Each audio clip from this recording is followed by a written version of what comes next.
Hello guys and girls. Right, we're going to talk three-phase inverters now. So there's two main subjects. One is the hardware side and two will be the software side. The software side of a three-phase motor controller is more complex. So you've got some timing algorithms, you've got to commutate the motor yourself basically. So a brushless motor has no commutator in it.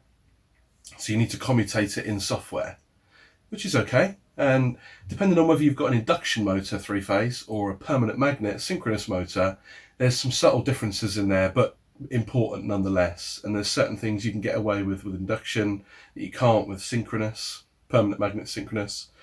So yeah, we'll look into all that. But I think I'm going to divide this into two sections. So like one will be hardware and one will be software. Now the hardware will stay the same no matter whether you've got a permanent magnet synchronous or an induction. It's just a three-phase inverter. The software will be the brains to control that inverter. So we'll look into both. We'll keep them separate. And today I'm going to just introduce you to the hardware. Cool. And big boys, igbts, rather than these little 50 amp thingies that I've been using. And we'll compare them and test them. And I'll tell you where you can get some cheap ones. Let's get on with this.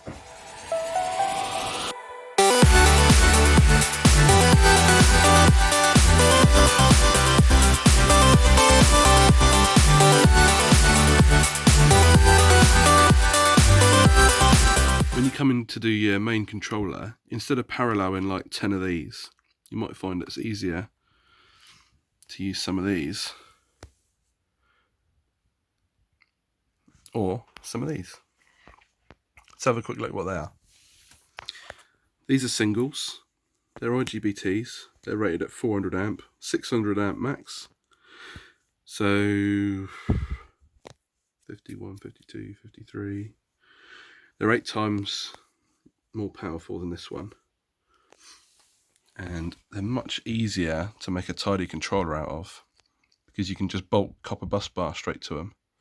So with these ones, what you'd end up doing with singles, you'd need 6 to make up a three-phase inverter. So let's say you had 6 there. You could line them up like that. If you look at the drawing, you've got your collector on pin 1 and your emitter on pin 2 and your base there. So what you could do is have a big positive bus bar there, just bolted to all 3 of these. Then you'd have to have a bus bar running to connect these together. And that would also be your 3-phase output. You could either do it in the middle or you could just bolt it to one of these. And you'd have your negative rail across these 3. So that'd be quite tidy, wouldn't it? And the heatsink is actually the bottom plate. So you put a bit of paste on here. You've got to watch out that they're insulated. So these are internally insulated. So you can put these metal parts together on a metal plate and it won't matter. These little black ones I've been using aren't insulated. So you've actually got this ceramic, you see that white stuff. So that'll stop, if I can get it to focus. Focus. Yeah, you got this little ceramic thing. Let me show you a piece of that. And that basically stops the metalwork touching the heatsink because they'll short each other out. It's either connected to the collector or the emitter, I can't remember. But here's a piece of it. There.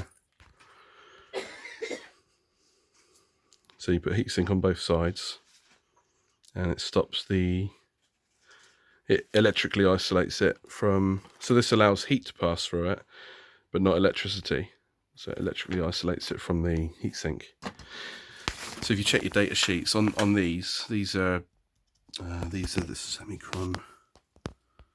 These are electrically isolated internally, so you can bolt these, basically means you can bolt all these to metal and they won't short out. And then you've got these half bridges, which is pretty much 2-in-1. So what they've done is built those 2 into one module. Now these are only 200 amps though, so they're not very powerful, these ones. But that would be even easier still. You'd have your positive and negative bus bars and your 3 phases out. Quite simple. And all the rest is done internally. Is your gates. Much easier to use these. The only thing is they're very expensive. Right, let me just show you a really handy, really quick test you can do with your igbts, just to see if they're working or not. 12 volt battery, light bulb gets hooked up to positive. Trying to do this through the camera is difficult, and you see there we've got a nice light bulb. Okay, cool. So instead what we do for our test circuit, we'll hook up the collector to positive, load somehow. There we go. Then we're just going to hook up the collector to negative. And this is going to demonstrate 2 things in one here, so I'm killing 2 birds with 1 stone. So there's your quick, simple test. With my 2 fingers, one on the base, I use my body to charge the gate and my body to discharge the gate. Charge, discharge, charge, discharge. So I think you'll agree that we've got a good IGBT there, and they're all pretty good. I tested them all. Now, that's one. You've learned an easy peasy test. Second one I want to show you, the IR2110 circuit, the gate resistor size. Now, if I lick my fingers, get them nice and wet and lower the resistance. Watch this light bulb. Right? Fast as you like, innit? Now, I'm going to put an incredibly high amount of resistance. So I've got a bit of dry skin on the end of my finger there. I'm just going to gently touch that base. And I'm going to gently touch the positive. So this is going to be a really high gate resistance.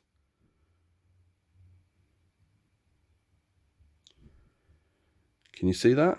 And I'm going to discharge it the same way through my fingernail. I don't think it works through my fingernail. Oh, a bit of skin. There we go. So you see how slow that is? Just touching that. There you go. It's in the active region. You don't want that. You do not want it in the active region. Whilst it's in the active region, this will be acting just like a resistor. So you talk about the amount of current and voltage that we're looking at here through the... Now, once it's out of its active region, once that bulb's fully on or fully off, it's not in the active region. But whilst it's in the active region, i.e. half on, half off, this will act just like a resistor. So it will get boiling hot and you'll kill it in no time. So the idea is to have a low enough, kick the camera, a low enough resistance to have it on in a decent amount of time, but not too much resistance, so it's going to take too long to switch on and off, so it's in the active region for a long time, because you don't want that. And equally, you don't want too lower resistance that you're going to blow up the IR2110 chips. Hope that helps. I thought you'd like to see the same test with the little ones that I've been using. So just for comparison, there is the equivalent of 8 of these in one of those white ones. So, collector. The collector goes... I'll try and cover that up a bit, won't I? And so the collector goes to the positive. To the positive. Through the load. And the emitter to the negative. There we go, same thing.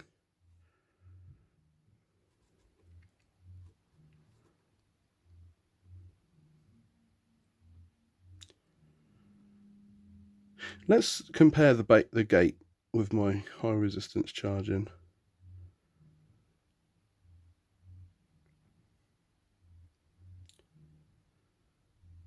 See, there's not a lot of difference there, is there? Very similar characteristics. So yeah, I think the IR2110 will charge them up just fine. Yeah, I'm touching that.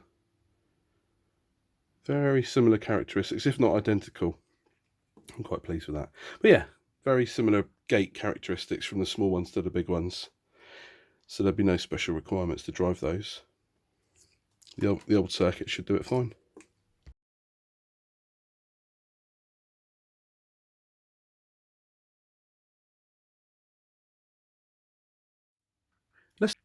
It looks like a lot, but just remember it's one of these duplicated 3 times.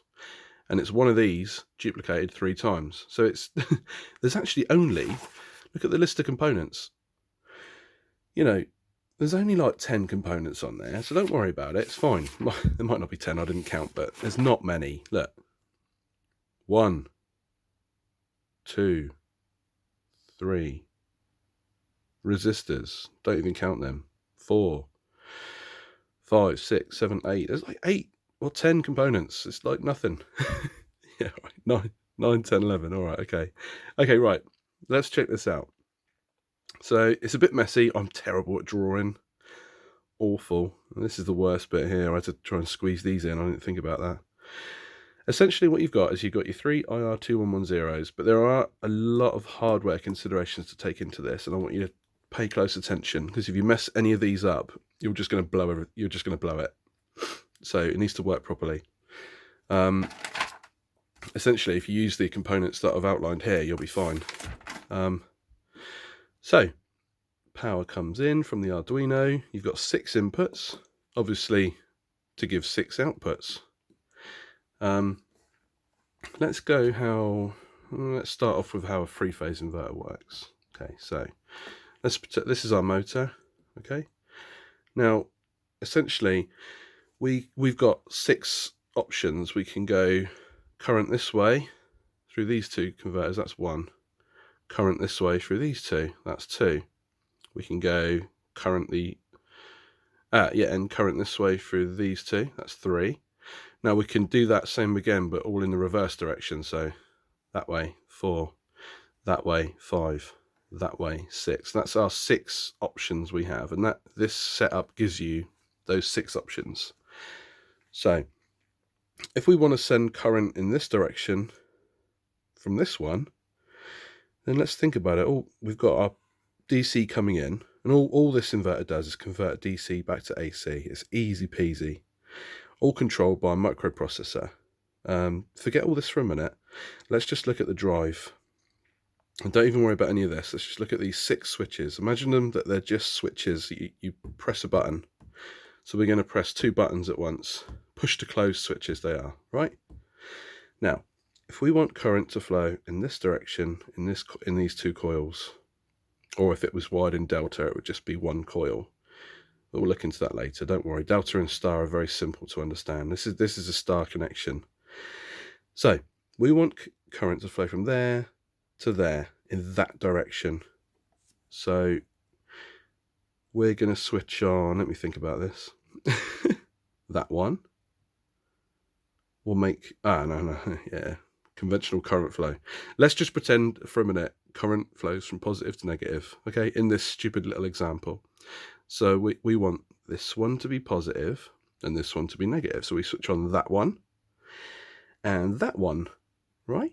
So what that's going to do is basically, if we push that switch, this one's still open. That's very important, by the way. We can't close both of these switches, otherwise you create a dead short. So time is very important with this type of thing. We're going to close that switch there, which essentially just connects this wire here to positive. And if we close this switch, which is connected to this one, we essentially connect this one. This one is now connected to negative. So we've got positive and negative current flows like this. Again, we're going to pretend positive to negative current flow just to make it simple.